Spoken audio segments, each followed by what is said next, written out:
We're in our last panel, and we're going to be getting into urgent urbanism and building of tomorrow's urban spaces. And moderating the panel is Rob Adams with the Embassy of Mobility, the Dutch Design Foundation. Welcome, Rob.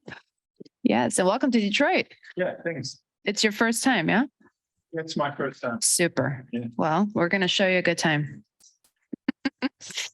We have James Witherspoon, VP Architecture and Design at Bedrock, Detroit. Welcome, James. Thank you. Yeah. And then we have joining us virtually Doug Voigt, Urban Design and Planning Partner at SOM. And we have Kristina Knauf, Associate at MVRDV Climate. And also Irene Luque, Project Manager, Research and Innovation for Circularity in Urban Regions at Amsterdam Institute for Advanced Metropolitan Solutions, otherwise known as AMS. So we will have virtual discussion and in-person discussion. And I think we're good to, oh, one thing I wanted to say, the last panel that we had was in a sense, and I think this is a kind of interesting transition, about happiness and causing happy places through happy people. And that's a lot of what Rob Adams is also about. And I'm sure James and others are as well. Okay, leave it to you. Thank you. Enjoy. Yeah, thank you. The last discussion of today. So let's make it a good discussion. We're going to talk about tomorrow's urban spaces, and there are two things that are not defined. How is tomorrow going to be look like? And maybe I can remember, maybe you can tell. But especially, what do we see as an urban space? Because it's not defined. How would you define an urban space? Oh, that's a big question to start off here. Yeah, I like let's it. start with a big question. All right. You know, I think the way we think about it here, certainly in Detroit, and my colleagues here on the call, can I just say it's like very interesting having both the in-person and virtual. It's new for me. I like it. Okay. You know, I think we define sort of urban space as really kind of everything outside of the building. So it's everything between, you know, when you leave the front door, through the sidewalk, through the streetscapes, through the public parks, through the, you know, broader riverfront areas. It's something that exists at multiple scales. And we like to, at least in the planning of our projects, think about it at multiple scales, because the decisions you're making at the scale of a large, you know, municipal park are going to be very different than the decisions you're making at the scale of an alleyway or a foyer and entryway. But I think all of the decisions are equally as important in their impact on, you know, a person using that space. Okay.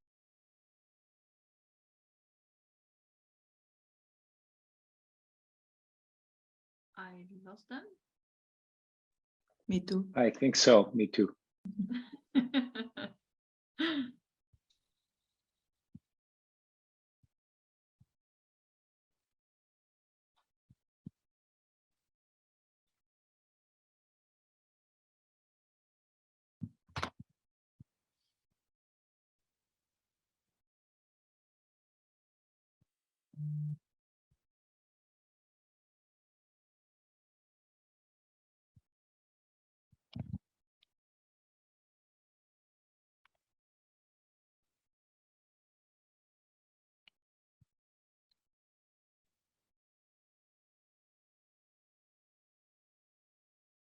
Are available. I'll Sure. ask the question to you. Why is urban space so important for the happiness of people? The happiness of Because people. otherwise we just have a building where people live inside or are inside, or a house where they are inside. But once you go out, in my opinion, happiness means meeting other people. We are a social species, so we like to mingle, meet each other. Yeah. Is that what urban space is about? To make sure we can meet each other? I think it is. I think it's, you know, it's meeting each other, it's bumping into each other. It's the sort of, maybe at a more conceptual level, it's the sort of, you know, intersection of ideas.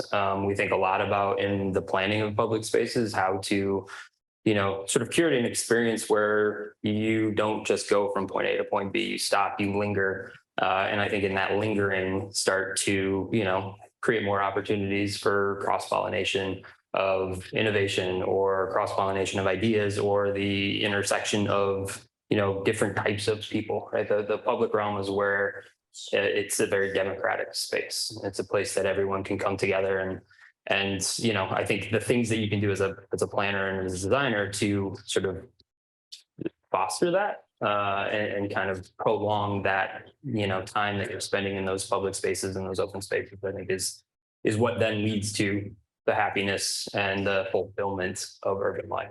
Yeah, because I know of this experiment in South Korea, which they said for 1 month, we have a big urban space. You people living there, you can decide what you're going to do with this space. People first got rid of the cars. That was the first thing they did. They started restaurants on the street, and people in the city can be very lonely because you live in a building with maybe 800 people and nobody knows each other. So the nice thing that's in this experiment, people started to know each other better, took care of each other, did groceries for each other, started to learn each other. And then after this month, this experiment stopped. So they got back to normal, back being lonely again. Why do we think from an urban planning perspective that we can plan everything? Kristina. Why do we think we can plan everything? Because I think it's. Why don't we leave it just to the people and say, this is your space, fill it in and do whatever you want with it?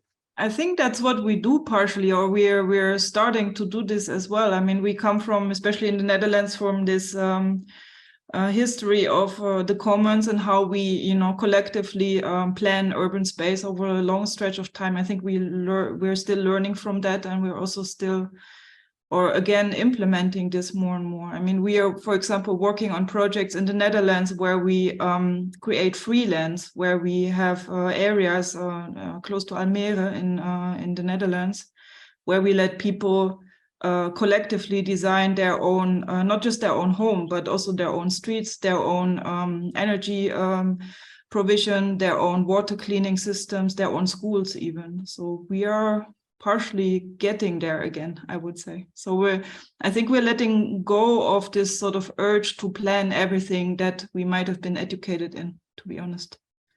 Yeah, Doc, what is your opinion about that? Is that we learned so much that we think we were more clever than people living in the city and therefore planned everything, or what happened to us and what's happening now? Yeah, I think it's interesting to contemplate if we've been more clever and how so. I think what Kristina just mentioned are some really interesting examples, right? We can all learn from. But the one thing we have learned is cities are informed by movement, maybe more than anything. And as planners, as designers, if we consider the connections, if we see it as a broader strategy of connectivity, and then let the organic, let the unexpected, let the experimentation happen within that, we just help facilitate the connections between one another, but also the connections with nature, between man-made and natural systems. But Irene, isn't that just what we are being trained in? Like I just asked Doug, the way from a planning perspective, like we want to control everything, and maybe we, as Doc, you just mentioned being out of control, or that you just can meet by incident people. Isn't that what we are not doing in cities to make everything more efficient and to go from A to B and not see each other? How do you see that, Irene? I think I'm a bit trying to get rid of the word control, because I think many times designers has been also heavily punished for this control word. Yeah, I think somehow the frustration of many designers is that they have been confined to just one scope of work, while designers generally are spatial experts who have capacity to develop in policy making, in politics in the city, in to support emergent phenomena, also to support experiments. And that confinement has created a lot of friction, and it has created this fight in the history where designers are usually being very sharp in trying to defend their position and impose rather than collaborate, because they haven't felt integrated in many places. So I think there is this big debate between what is the role of the designer right now. And I think it's in between letting it go, which I think Kristina and Douglas are talking about. But I think there is also a role in it, in articulating. And I will not say control, because I don't like that word, because it means many things that have been going wrong in the last centuries. But I think articulating is something that we very much know how to do.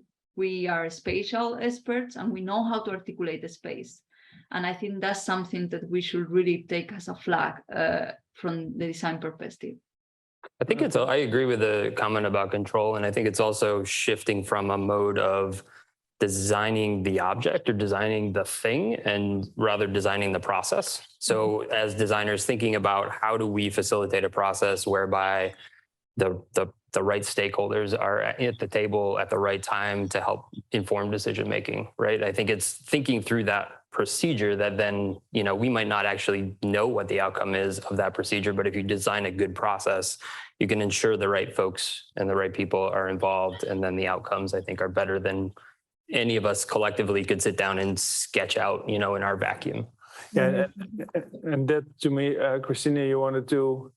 I wanted to add to this. I think I totally agree with this, and I believe that what we are trying to do, what you might call control, which I also don't like, to be honest, Rob, what we're trying to do is maybe use our capacity to create robust enough systems and networks that bring all these, all these disciplines and all these different flows in the city together, and that allow at the same time enough flexibility for the people to fill them in, to sort of make sure it works roughly, but to leave enough freedom within that.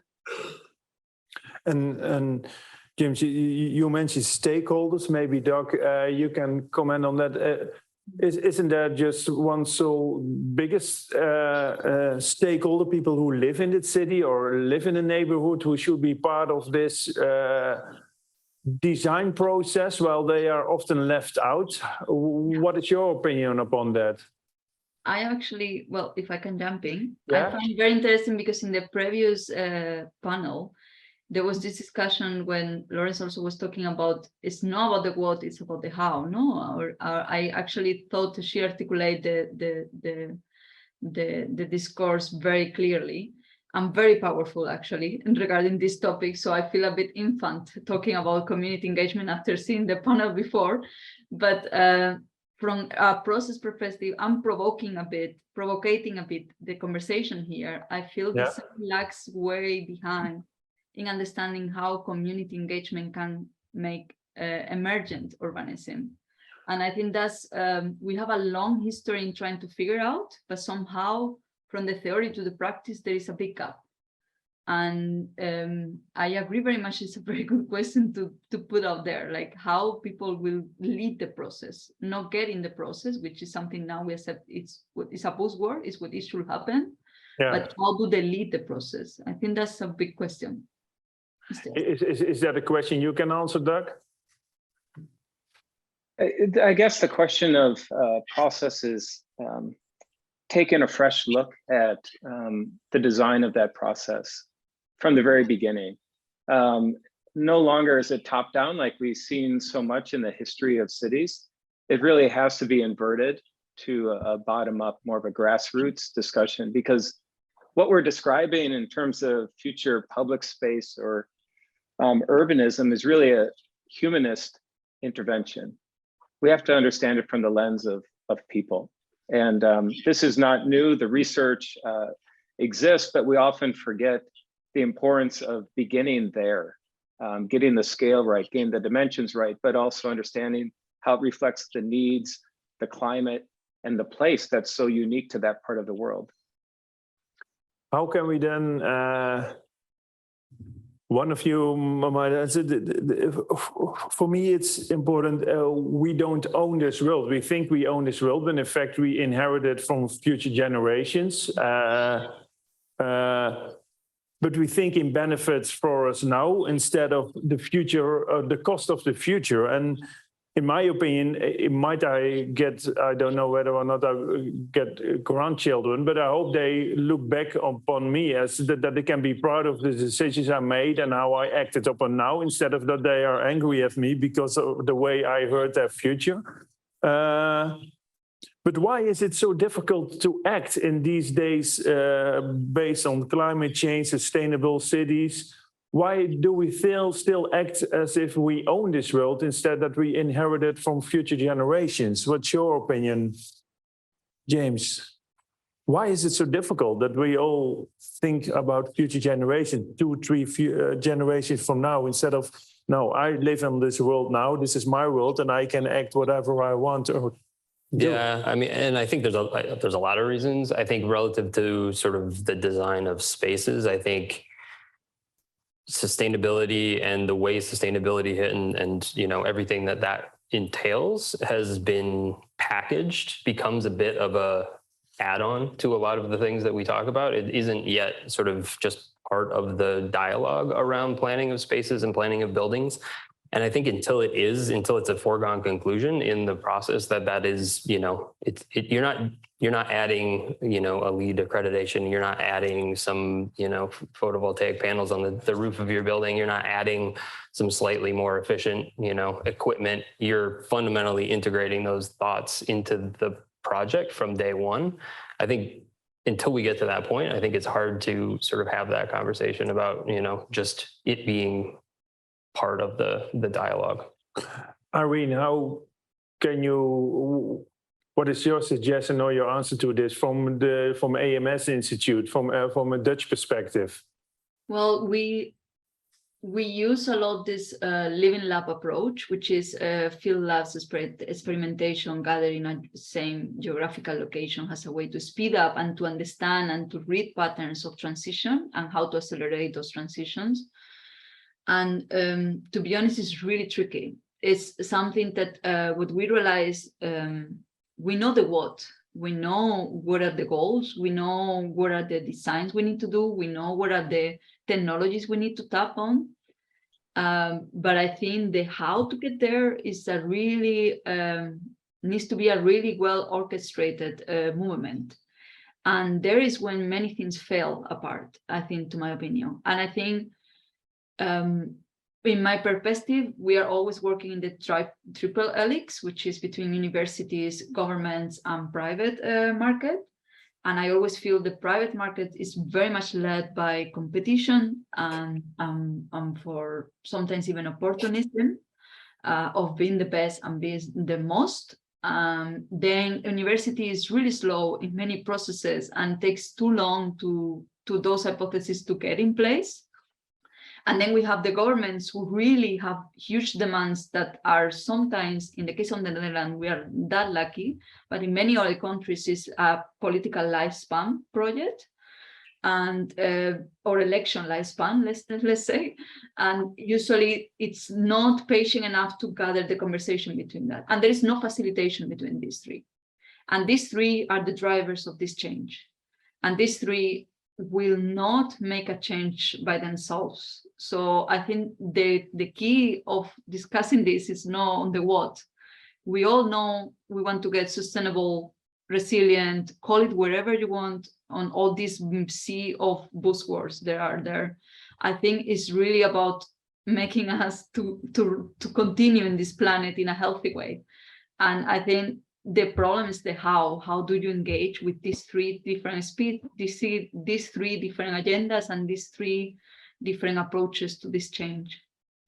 Yeah, I think we all in this room and also online, we all agree upon that because we are interested in this topic. So therefore,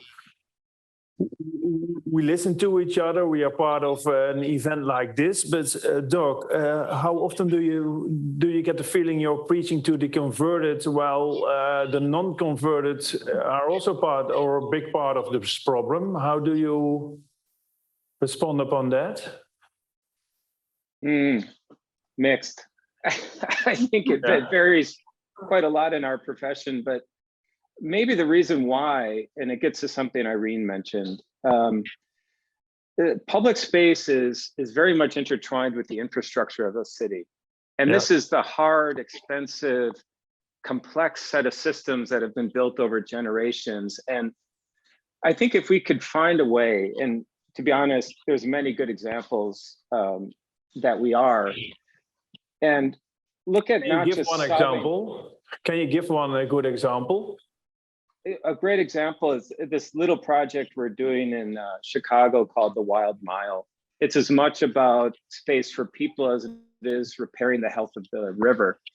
But if we get beyond single purpose solutions, and we really think of how we can have these multiple benefits, you know, for us, it's very interesting, the research around decarbonization and biodiversity.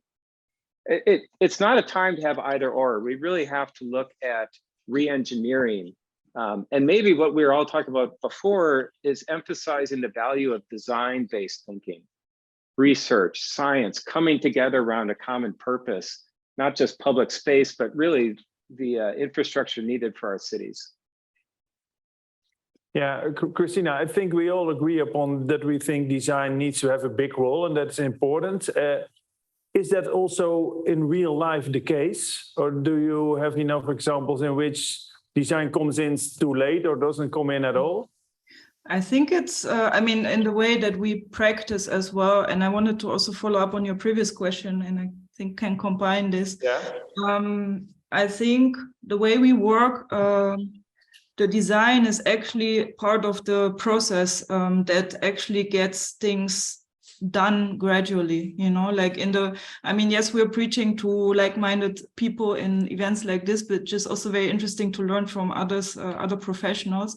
But I think in our projects on an almost daily basis, we do actually also educate the people that we work with, and we also learn from them at the same time. For example, I worked in several projects that had a very strong participatory side of things. And of course, you can always debate on, you know, how far are we in the true participatory design and co-design process. But I do see change there, where also the people that are part of the processes are really much more engaged because they also gradually learn from the way that we design during, from the start of the process, during each phase. And they also keep on asking, for example, in a project that we have recently done in Germany, where the developer started to realize that they have to engage with the larger public and the neighbors in order to get the development done.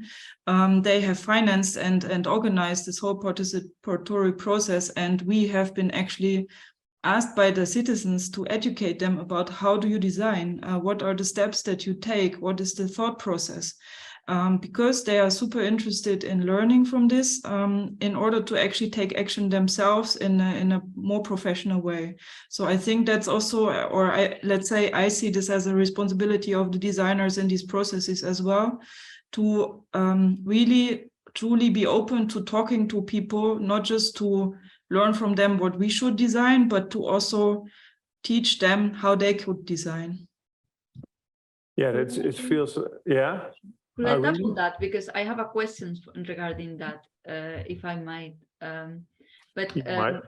Does not then make dependent on the personality of the designer? Because what I have felt is you might get lucky and you get a designer, for instance, in this case, you are engaged with the communities and you are engaged with the climate, and then you're engaged with this type of purposes, but you might not get that lucky in the next designer and actually don't see that potential. So is design, because design by default in the education and in the process of the professional practice, we know is not systematized in that way in the terms of community engagement. So how do we articulate that in a way that it's a bit more in practice than just being lucky with the type of personality you find? Because not everyone is facilitator. No, that's true. I mean, that's also something that I think is worth to also, you know, have a dialogue on in the professional world, like how do we approach this as a profession? But what we are trying to do next to, of course, you know, using all the personalities we have on board, we're also trying to develop tools that like almost like game like tools that where you do systematize this processes, and where it's also easy to understand and very low sort of threshold for people to join in and understand a bit what could be steps. How could you learn from what needs to be done in which phase of the project.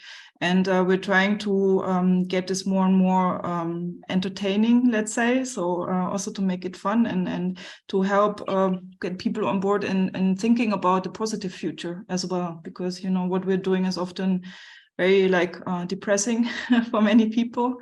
So we're trying to get this system in place, or say games in place, in order to not just play like silly games, but to play serious games with the people. And if you look to space, to urban space, normally we try to, in my opinion, we try to make urban space also part of this efficient system to get people from A to B. Shouldn't urban space be designed to slow down, to sit around, isn't urban space also meant for slowing down, meeting people? Well, most of the urban space, at least what I know, but I saw also in Detroit, like I said this morning, around 70% of space is meant for cars. What's your opinion about slowing down? Because it doesn't feel like urban space is designed for slowing down. It's for speeding up. Yeah, well, we are the Motor City after all, but I know. But I agree with you. I think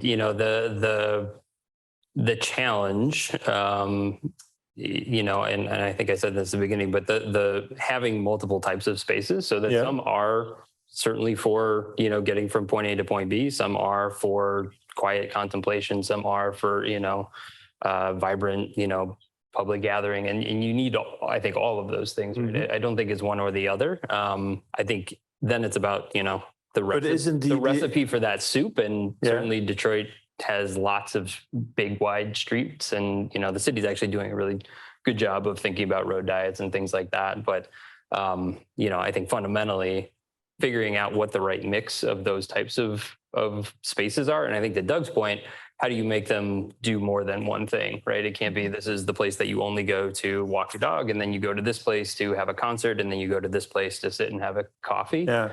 Like, how do you bring all of those activities into, in some form or fashion, the same types of places, and then, support the sort of biodiversity of that place in the same way. And I think if you can start to layer all of those additional things on top, to the question of, why is it so hard to get people on board with it? I think it becomes easier because all of a sudden the cost of that material is both for facilitating the coffee, discussion that you're having, and it's for facilitating, better biodiversity and rainwater capture, and it's doing all of those things. And so, when you put all of that bundled together, it becomes easier to kind of see it as one whole versus a bunch of discrete parts that could maybe be, removed, right? It's less easy to remove them if it's all integrated. Yeah. And in one of the former discussions, there was a discussion about buildings needing to be hybrid. Like a sport venue is being used once in a week, and for the rest, there's nothing there. Doug, hybrid, tomorrow's urban spaces, is that the role of urban space to become more hybrid instead of having just one function? I think there's something to that. If you think of it as shared space, whatever the definition of hybrid is. But I also think it just can't be a nice space. It has to be a unique space. And to your earlier point of if it is shared, how does it function through different times of the day? And honestly, this idea of movement, and whether it's fast or slow, you have to have the ability to accommodate both. And in some ways, if you go back to the reference to a river and flow through a city, having these eddies, finding or uncovering these underutilized spaces are as much of the strategy as reinventing those streets and spaces that currently exist. And I think that range of scale can have great value to accommodating more and being welcoming to people of all background and interests.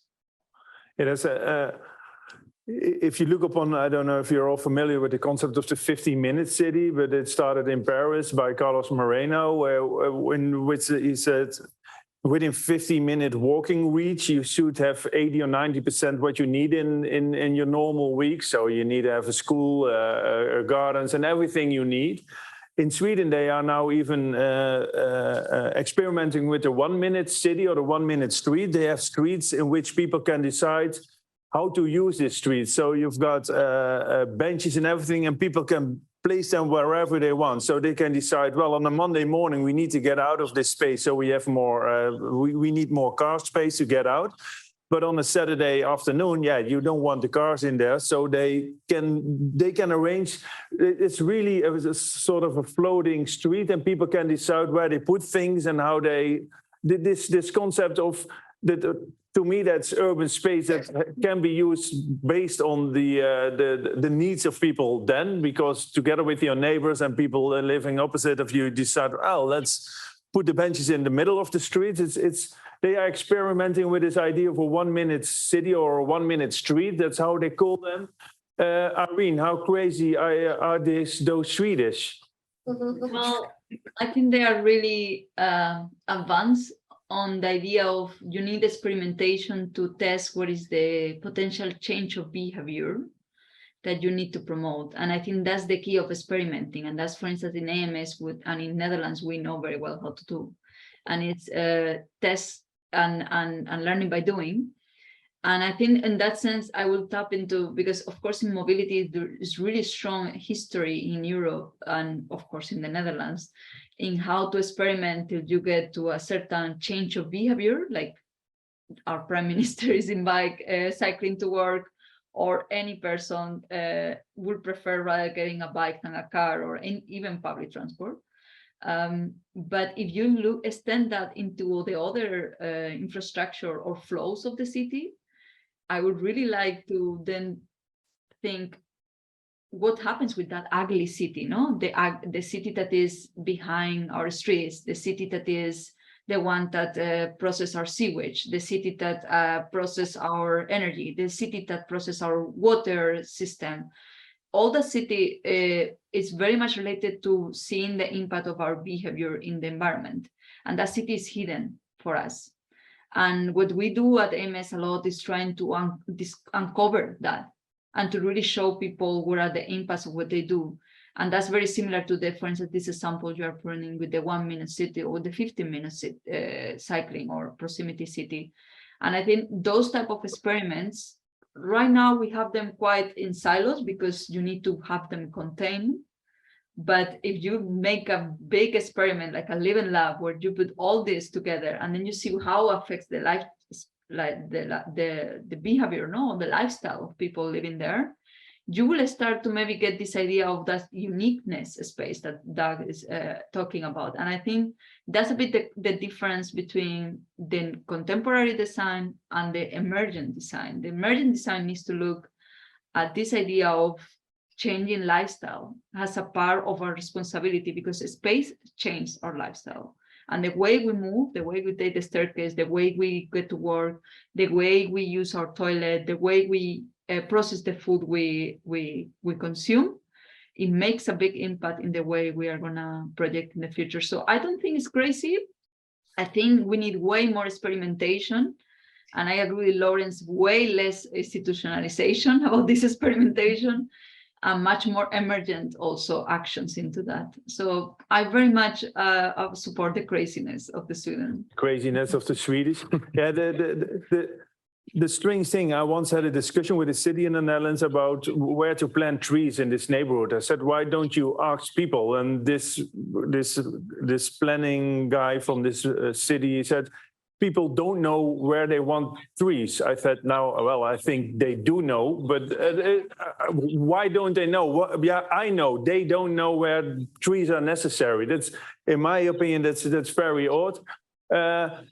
Kristina, about this experiment, this 1 minute city, there are a lot of experiments going on in urban space. I mentioned in South Korea, in which they say for 1 month, everything is your space and do whatever with it. One people were more or less depressed when this experiment ended because it added to the quality of their life. But hey, the city was being planned like this, so let's get back to normal, whatever you do define as normal. Kristina, if you look upon this concept of this 50 minutes in which they say all these urban spaces should add to the quality of life, and we need a park, we need a school, we need, you need to go to a supermarket and whatever. If I look upon Detroit, and it's also a question for you, James, if you look upon Detroit, it's very spread out. It's huge. So this concept of this 15-minute city or whatever, you can deploy it in each neighborhood. But I don't think I think that's impossible because I spoke with people also. A lot of neighborhoods, you just want to have good water, your trash be. This concept 15-minute city, how I don't know how elite is this concept of this 50-minute city, because we are talking and theoretically approach. But if you live in a neighborhood where it's not safe or where there's no good water on, the things are not there to the basics of your life. We can discuss a lot about concepts and urban space, but what about neighborhoods where it's less good?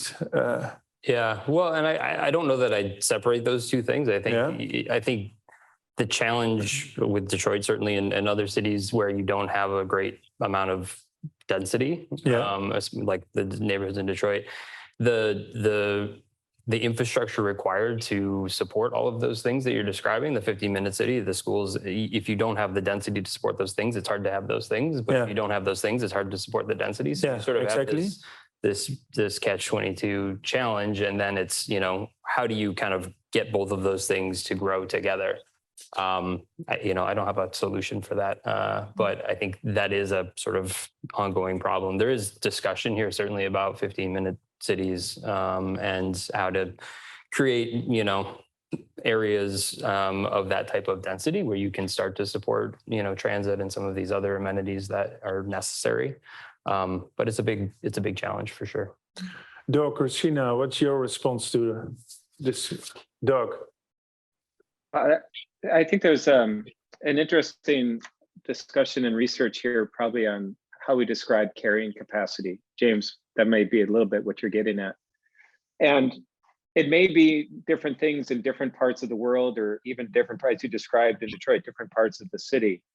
That the 15-minute city downtown is quite obvious. It's filling in the gaps. It's activating the streets. It's supporting a mix of use.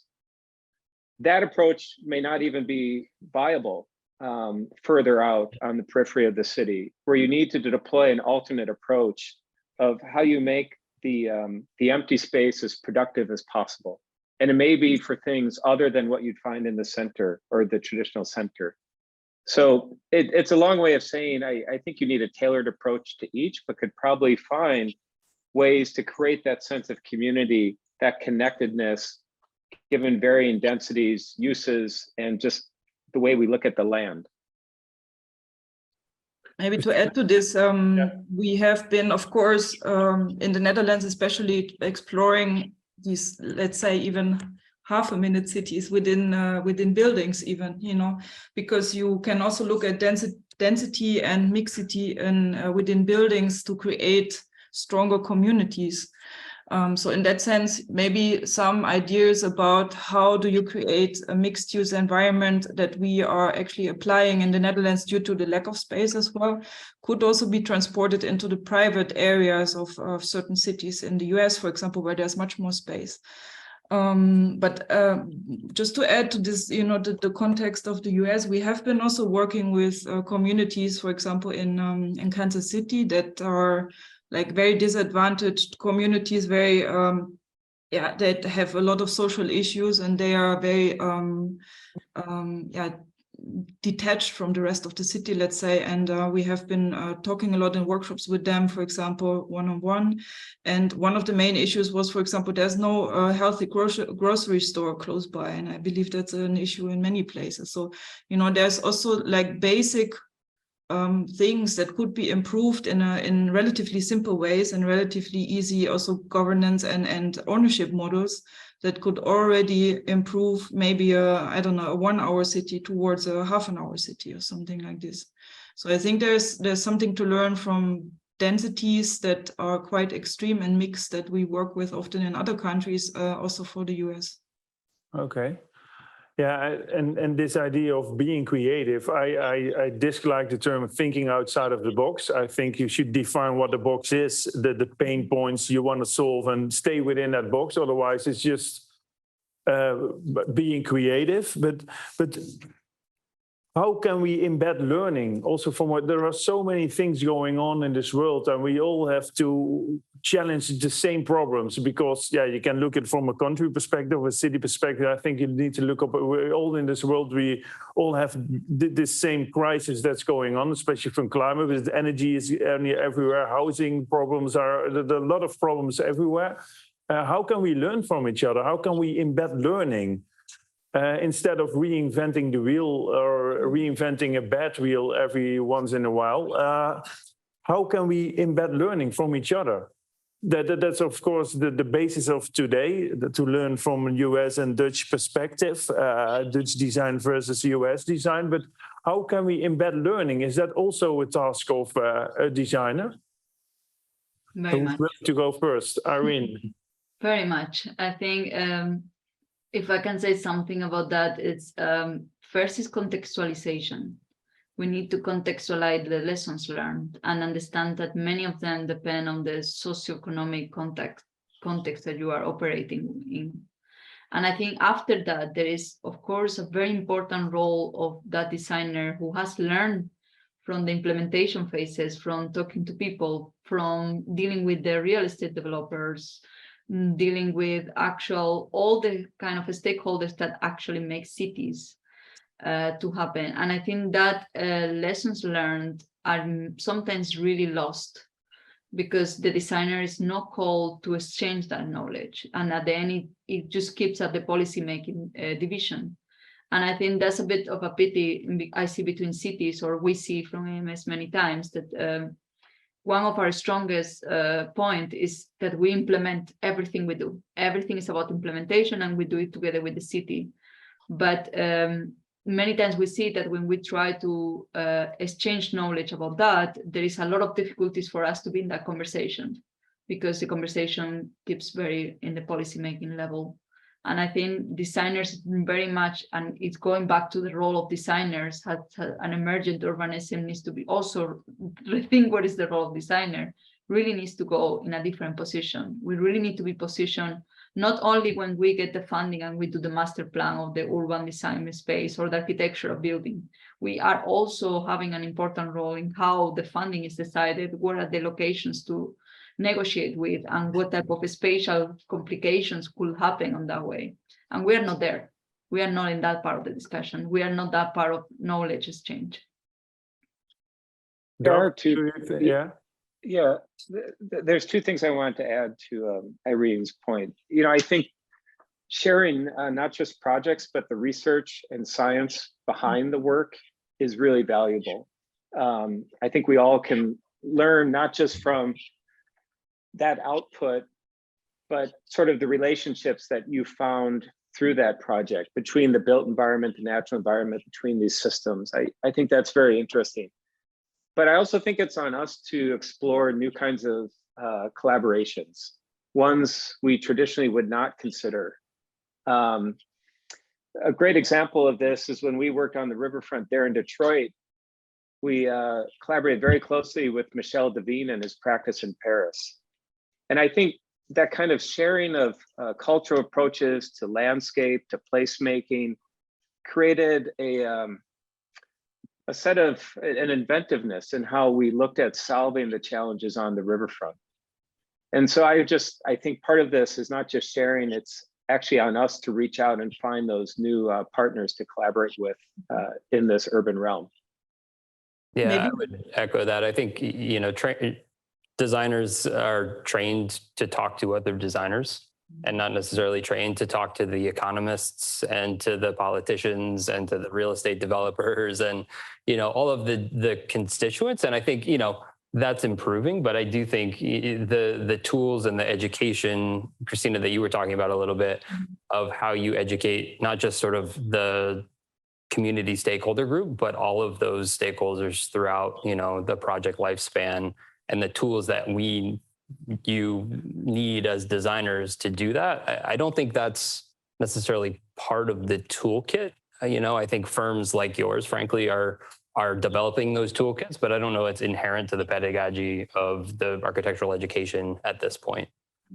Well, I mean, I think it's also a question like who is being educated how, you know, maybe that just to expand the question of Rob.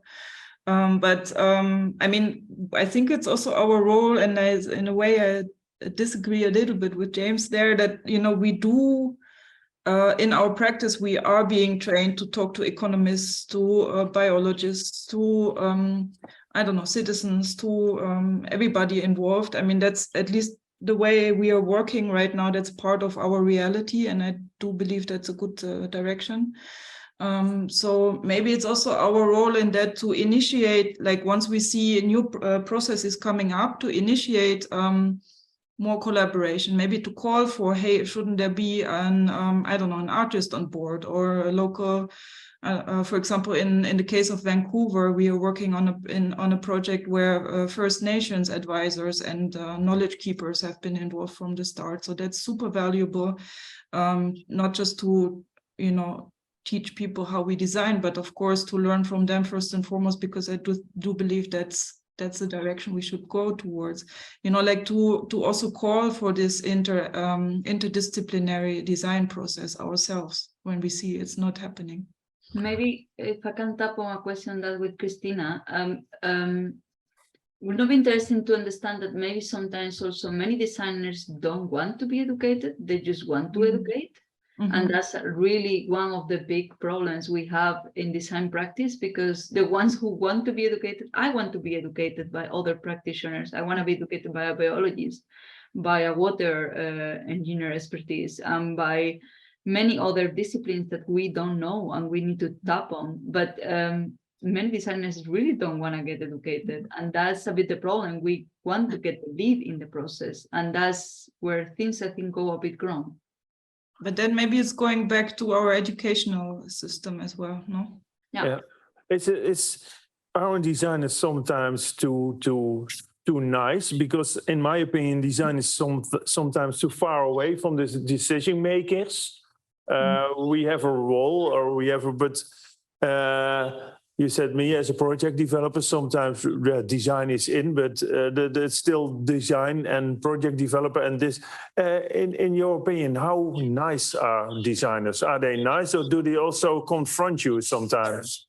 I would say it's both, right? I think it depends on who you're working with in the firm. That, you know, there's a lot of different types of designers out there, and I have the benefit of working with lots of them in my role.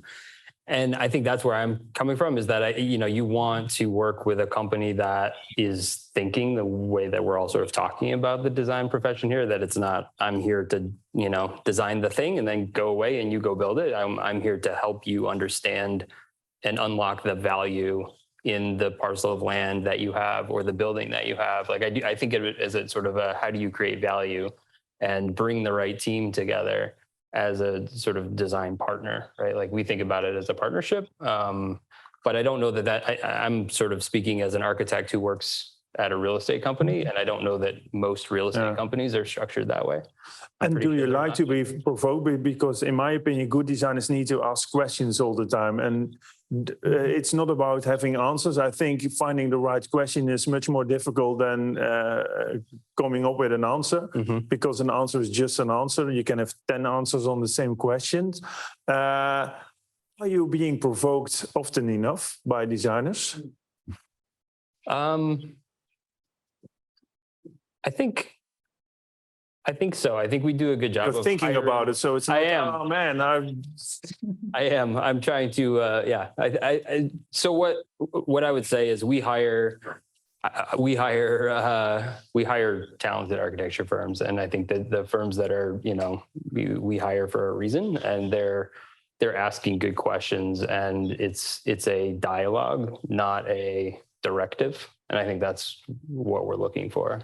because I think that's what. So that's yes, I guess is the short answer to your question. It's a short answer. Provocation has a whole lot of baggage associated with it. I think we Dutch are often being seen as rude, but it's just by asking a lot of questions, and we think it's not being rudeness, it's just being asking questions. But asking questions sometimes ends up your career somewhere in the basement. If you ask the question, if you ask the question why all the time, people start hating you within 2 days. Why? People think, shut up, let's go on to work.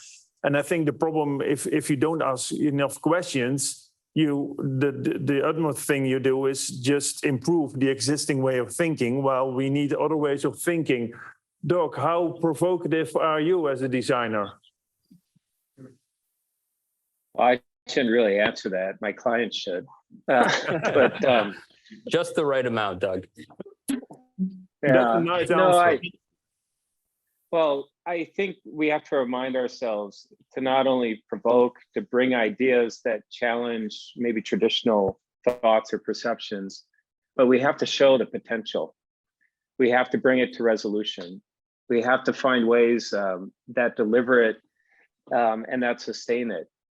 But I think to your point, part of the provocation is the importance of showing the possible. Okay, then I see the time, it's going so fast. I wanted to go a bit further in this provoking.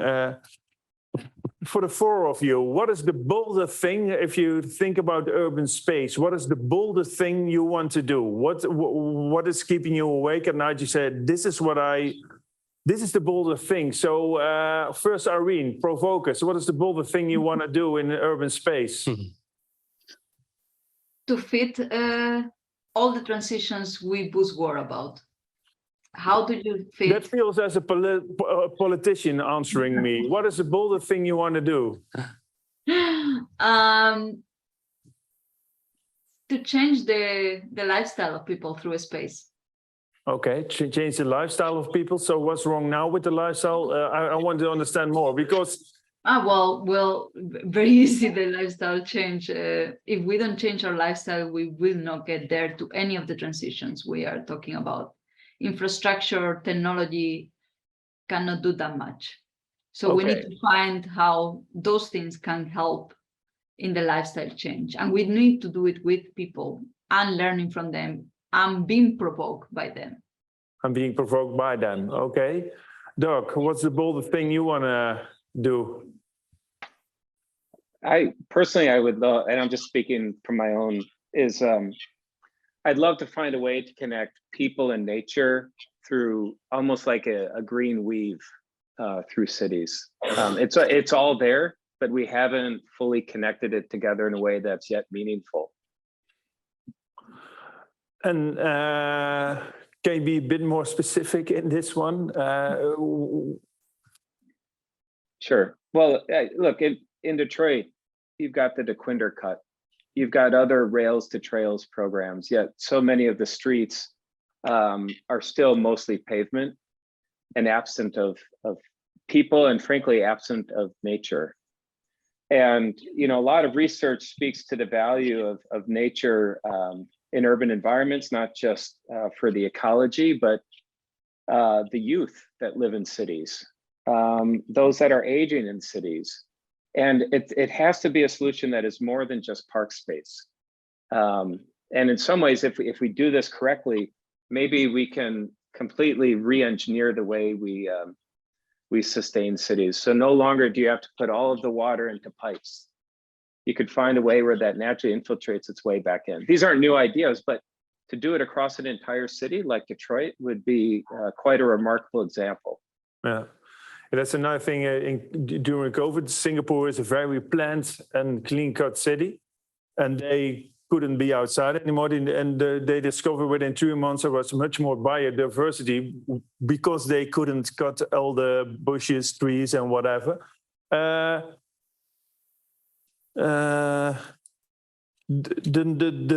next boldest move, Kristina, what's your move? What's your boldest thing you're going to do?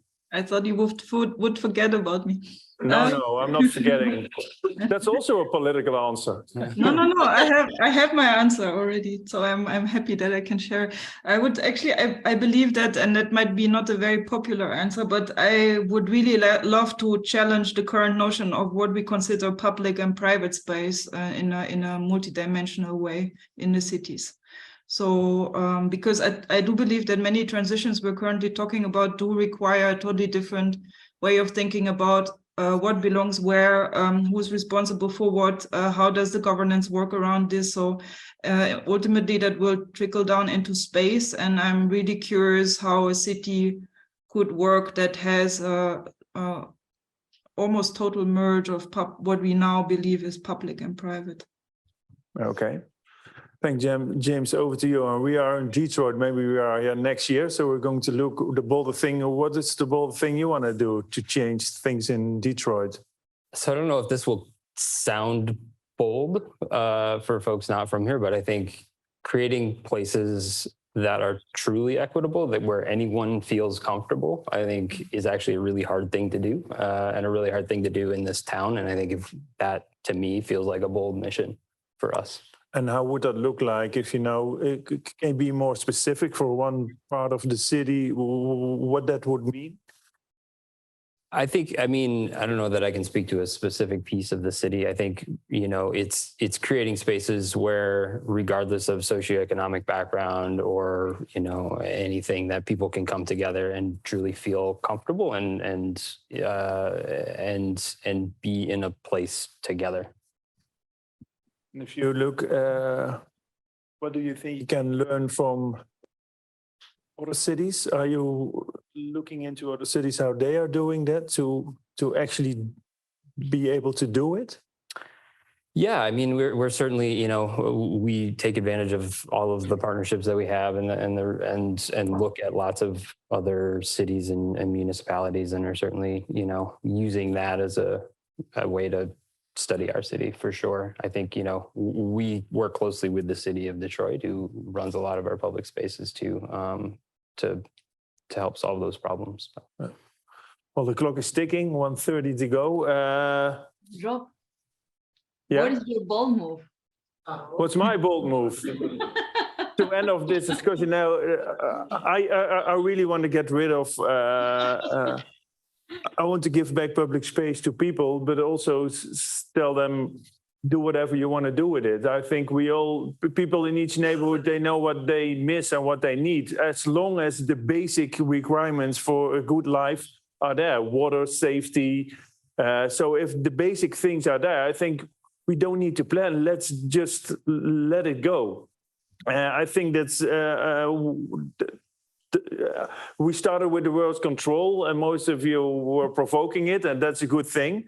I think we should let it go, because people do know what they need in their neighborhoods. I once had the discussion, it was so odd, also at a public school, about what kind of playing tools will those kids need. I said, have you asked them? No, but we need to plan it. No, just let go, and for instance, give them money and say whatever they want to need, bring it into that school. I think that's how cities started and how we start living. We just met each other and we think, hey, this is what we need, let's do it. And then once we build these institutions, we call them municipalities, and people were planning and everything.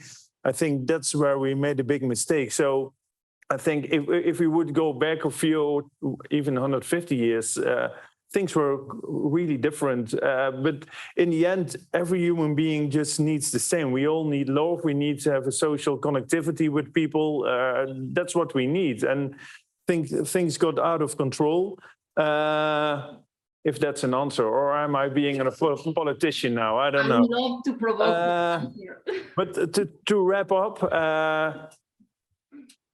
I want to express my gratitude for Bos and for the Dutch and the US to be here and to think about how design can come up.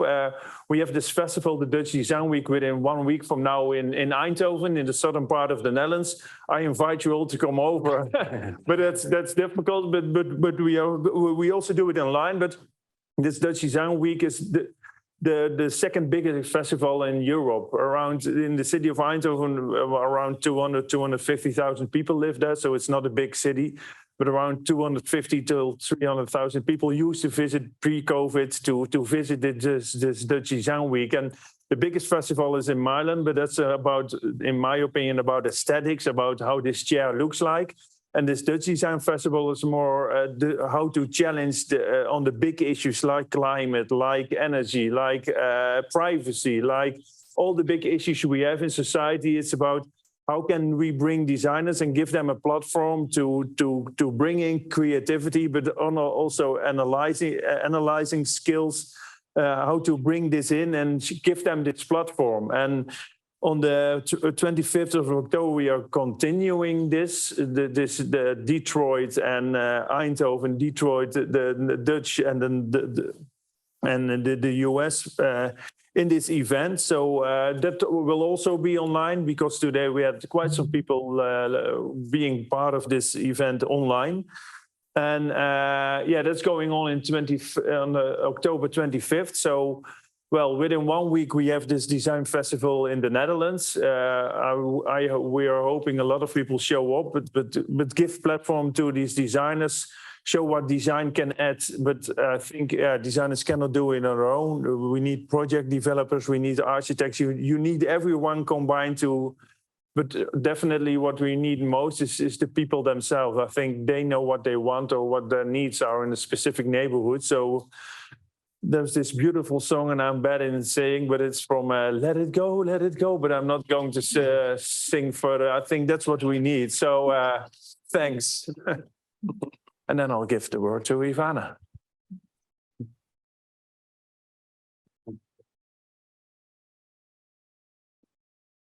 Can this continue?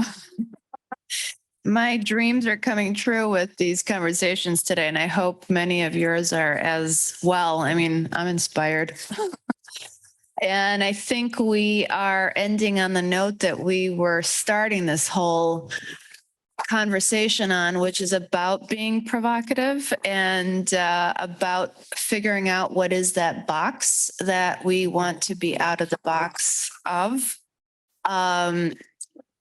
Is that me? Sure.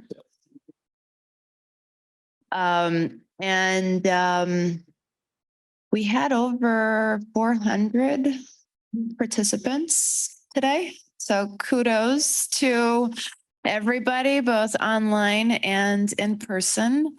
We had a fabulous early morning and afternoon. We had a fantastic lunch, and I don't know. I'm really proud. I'm really proud that we were able to align the forces of good within Detroit on the design side. And of course, the Dutch. I'm thrilled that we have the partnership with the Consulate General in Chicago, the Kingdom of the Netherlands, with Detroit Design Week, with Detroitisit, with Dutch Design Week. And yes, make sure that you go and see what they're doing because it's phenomenal. We'll hopefully be there too, Andrea, 25th. And this conversation will continue. Can't thank our sponsors enough. So Bedrock, Detroit, which you heard from James today. SBND, Sustainable Business Network Detroit, you heard from Terry Barkley today. And Box Water, beautiful furniture from Moy and Ital Casa, our teams. Thank you, Madison, and the building that we're in. It's just a super special place. And thank you all for taking the time. I know that everyone's got really busy schedules, and for being here and for everybody online. Let's continue this conversation. It's pretty great. Thank you.